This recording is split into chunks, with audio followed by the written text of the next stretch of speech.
Magandang araw mga kabayan. Nais ko lang po magsalita ukol sa mga nangyari ngayon sa ating lipunan, lalong-lalo na po sa ating kongreso ngayon, sa mga pangyayari ngayon na ginawa ng ating mga kongresista na nandyan ngayon sa Tuadcom.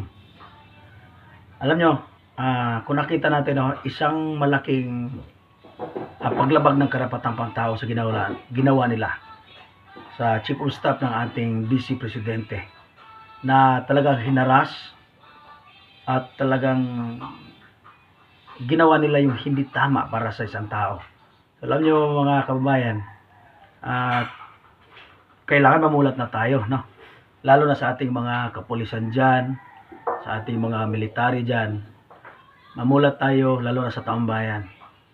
Kung titingnan natin ang mga congressman dyan sa Tuadcom, ay halos lahat ng lumilitis sa ating former president ay mga NPA. Sila Brusas, Castro, Manuel, at saka talagang masayang-masaya sila dahil isa sila sa lumilitis sa kanilang kinagagalitang tao, dahil yung kanilang mga layunin ay pagsira ng ating lipunan. Kaya ngayon dyan sa Tuadcom na yan, especially yan sila Barbers, no, sila Abante, mga ano lang tayo dyan, hinala lang yan ng ilan. Kaya wag natin kalimutan, pwede natin silang tanggalin. Kung saang distrito sila, mga kababayan, kung saang distrito sila ngayon,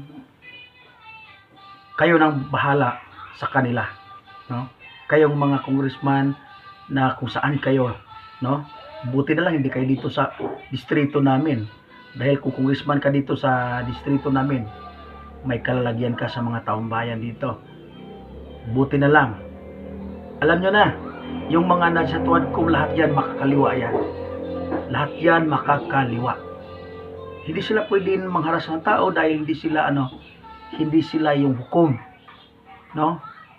So dapat kasuhan sila ng pangharas, human rights violation yan sa isang resource person na kanilang dalhin sa correctional, na hindi naman yun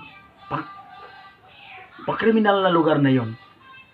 Kaya sa mga congressman dyan, no, na andyan ngayon sa Tuadcom, mag-isip-isip na kayo. Mag-isip-isip na kayo. Malapit na eleksyon.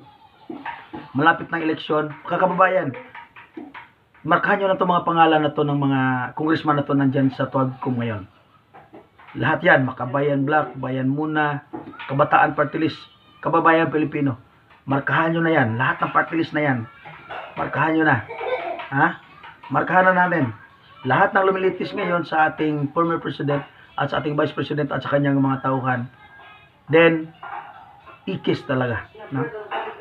Gawin natin yan para sa taong bayan, dahil mas maganda yung ating bayan na meron tayong namumuno na may puso para sa mahirap, may puso para sa mga biktima ng mga drogista.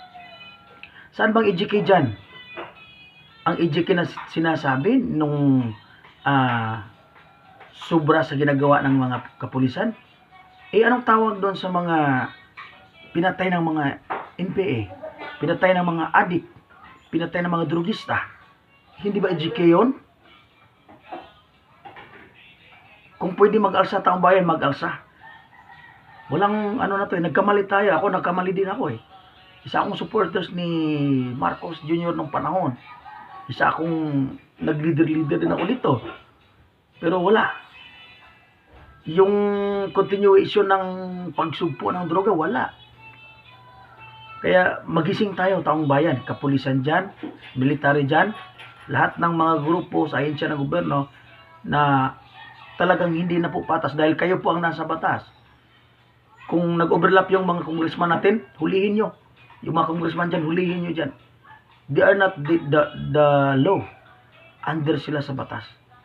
Kaya gawin natin ang nararapat. Support, Sarah.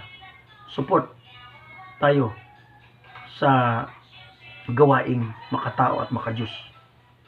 God bless.